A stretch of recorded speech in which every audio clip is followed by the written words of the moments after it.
Nation building clearly did not commence in 1787 with the drafting of the Constitution or even 1776 with the Declaration of Independence.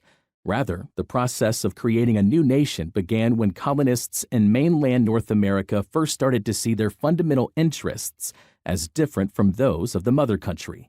We cannot fully understand the motives and actions of those we call the founders unless we see them in this longer chronological context. As John Adams wrote in 1818, "The Revolution was effected before the war commenced. The Revolution was in the minds and hearts of the people." For that reason, our story starts in the 1740s. What might be generously called the long Revolutionary era ended in Virginia about 1830, when that state essentially repudiated the progressive nationalism of the founders and began its headlong march toward an increasingly conservative state rightism that eventually and tragically led to secession and civil war. Hence the chronological boundaries of our story.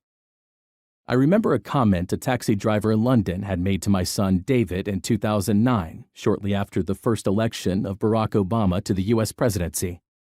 "That could never happen in this country," he had said with a sense of awe. But were we truly that unique? Whether or not that comment was correct, and I doubted it, it led me to ponder the origins of this nation, its fundamental institutions, its gradual, sometimes grudging, openness over time to new people and new ideas. Could the story of these 7 white men help provide some understanding of this evolution?